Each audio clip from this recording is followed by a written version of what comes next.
Na-deliver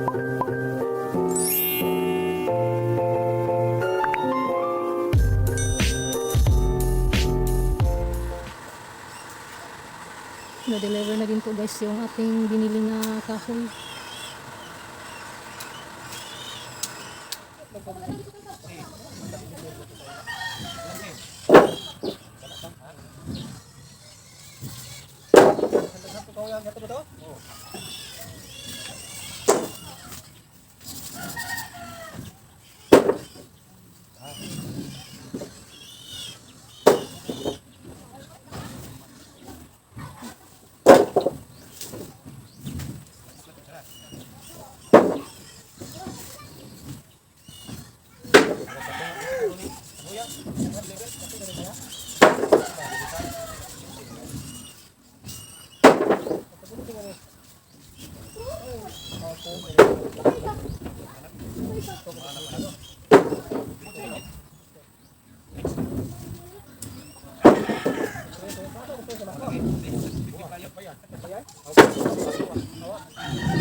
Ayan na po yung order natin nga kahoy guys, dineliver na po.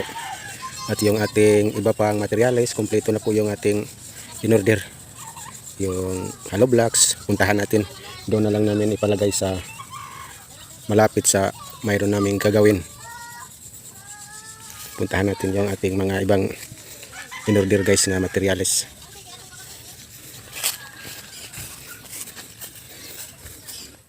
Yung ating buhangin, kompleto na po yun.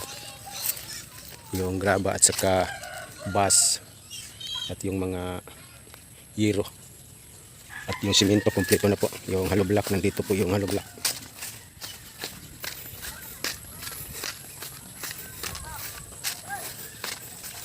Yung ating net guys, naplaster na natin yung lubid. Yung sa ano na lang, sa ilalim na lang yung hindi natin na lagyan ng lubid. Yung ating alagang itik. Nandito po yung ating in-order na hollow block. Kompleto na po yun. Yung minawiran ni Ken. Yan na po guys, yung ating in-order na kahoy. Hinanip na ni Ken sa puno ng mangga. Doon lang muna natin ilagay. Para pag umuulan, ayan, hindi masyadong mabasa kasi pinabarog. Maraming salamat po sa aming mabait at matulungin nga sponsor sa lahat ng blessings na binigay niya sa amin. Thank you so much po sa buong pamilya niyo po. Maraming salamat. Ito lang po yung masasabi sa amin sa walang sawang pagpasasalamat sa inyo. Again po ma'am, thank you so much. And God bless po. Kainilos yung mga alaga nating itik. Oras na sa ilang kainan. Ang ating mga bake guys, malakas nang kumain oh. Atin na lang kinulong. Hindi na natin pinalabas sa kulungan. Para kumakain na sila ng malakas, hindi na sila magpalaboy-laboy.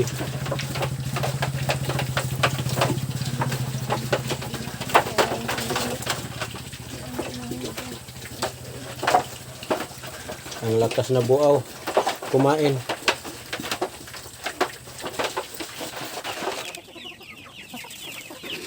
Yung ating mga alagang manok guys, magkakain na naman tayo.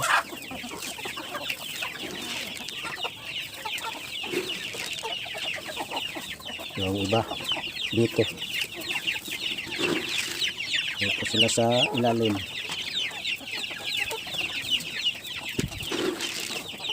Pinalabas muna natin yung ating layer para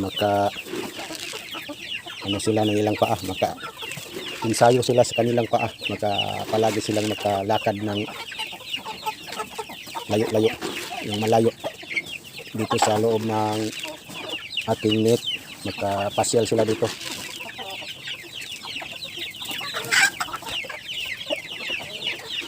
At yung ating 45 days, atin ang lilipat yung mga malalaki. Yung mga maliit, ating hiwalay sa mga malalaki. Dito yung mga maliliit. Kasi pag magpakain tayo, kawawa yung mga maliit.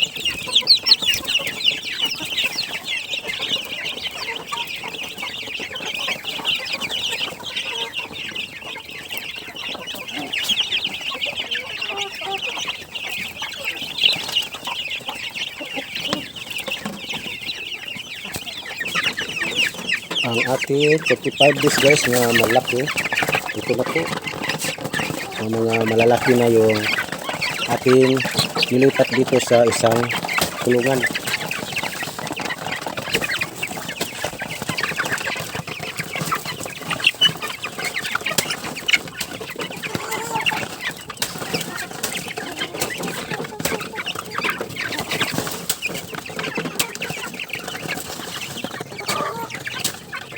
Yung nasa labas, yung ating native chicken. Yun na po yung mga kapatid ni Papa guys, nandito na po sila.